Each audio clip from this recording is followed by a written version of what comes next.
Welcome to Mind Pixels. For the second episode, like the first, I want to talk about something general before moving on to more specific things in the next episode. Our topic today is It's Okay Not to Be Okay. You may have heard this phrase before. Hopefully it was from a thoughtful friend or family member, but it's more likely because It's Okay Not to Be Okay is a line from the song Who You Are by Jessie J. The fact that you're more likely to have heard this in a song than in conversation is the whole reason it's our topic. It's not talked about enough, which is reflected by the Scottish charity See Me, which campaigns against mental health discrimination with their campaign entitled It's Okay, encouraging young people to open up about what they feel, telling people it's okay to be yourself. I want to give this as broad a definition as possible. When I say it's okay not to be okay, I mean that it's okay to find things hard. It's okay not to be perfect by your own or other people's definitions. It's okay to struggle with things like work or relationships. It's even okay to find something so difficult that you give up. And it's okay to struggle with your mental health, to have negative thoughts or feelings of depression or anxiety, to have OCD or schizophrenia, or to feel uncomfortable or confused about your own identity. It's all okay. My partner, Annie, goes to therapy separately from me, and she's had particular difficulty accepting this. In her mind, she should just be able to be happy, to flip a switch and make everything good, or immediately learn a new skill without trial and error. She was brought up in a household where struggling, especially in regards to mental health, isn't discussed, where the answer to depression is to stick on a smile and get on with things. But Annie couldn't do that. When she felt anxious, when she felt like a failure, being told not to worry didn't help, so she began to think that her feelings weren't what they should be. But this thought pattern can come from all environments. I was brought up by parents who are happy to have open discussions about mental health, and who have both been in therapy themselves. I was taught that mental health is just as important as physical health, that there is no shame in needing help, and yet I struggle to accept this idea just as much as Annie. I constantly hold myself to a higher standard than everyone else, a higher standard than anyone could possibly achieve. And when I'm having a particularly negative day, I feel like every minor error or accident makes me worthless. I tell myself if I'm not perfect, then I'm nothing. While watering a plant a few weeks ago, I accidentally spilled some water on the edge of a new book, dampening the side of some pages.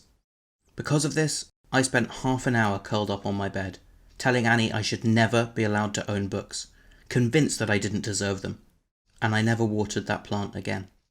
Suddenly to me that was Annie's job, because I couldn't be trusted to do it.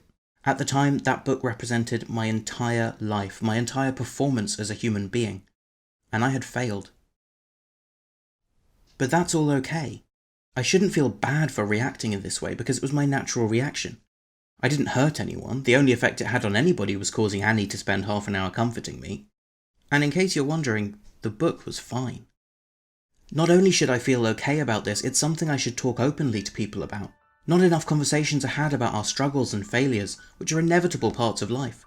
Indeed, some people believe failure is essential to learning and sometimes more important, or certainly a more valuable experience, than immediate success.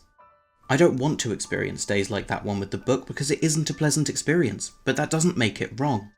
I shouldn't feel like a failure or like it somehow devalues me. I'm just being human. The journalist Joanna Leggett wrote an article entitled It's Okay Not to Be Okay, which was published in December 2017 by The Guardian. In the article, she observed that when you're sad, everyone around you is hell-bent on making you less so. Sadness is a state to be expunged and purged. It is not a place you stay in. This rings true with me. Society generally sees happiness as the desirable state, providing several books and courses on how to achieve happiness. But sadness is seen with contempt. But surely you can't have happiness without its sad counterpart. Indeed, Leggett goes on to say, when I was sad, I knew that the ease with which I experienced immense joy and pleasure was inextricably tied to the counterpoint emotion of sadness. You can't have one without the other. And yet we seem determined to do away with sadness, or at least pathologize it into an easily treatable condition. Although Leggett makes it clear that she's talking about sadness, not depression, I think the point still applies. Sadness, along with depression, anxiety, and innumerable other states of mental health, is demonized in society. But while these are by no means pleasant experiences, this demonization is counterproductive in helping people to manage their thoughts and feelings. And while treating these mental health issues is brilliant and necessary work, the promotion of such treatment shouldn't come at the cost of making those who suffer from these issues feel demonized themselves.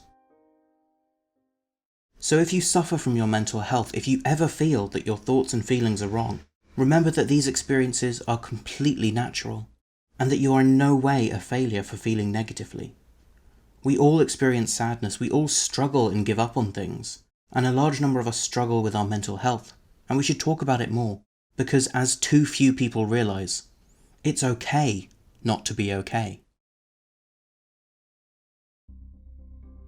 If you want to discuss this episode or anything related to the podcast, you can find me on Facebook and Twitter at mindpixelspod, or you can email me at mindpixelspodcast@gmail.com. The show also has a website, mindpixelspodcast.com, where you can find a full transcript of this episode. To keep up with the podcast, please subscribe and also leave a review, which will help to promote the podcast and spread mental health awareness across the podcast world. Thanks for listening. The music was Perspectives, Angels Share, Friday Morning, Eternal Hope, and March of the Mind by Kevin MacLeod of Incompetech.com, licensed under Creative Commons by Attribution 3 license, and a small sample of Who You Are by Jessie J.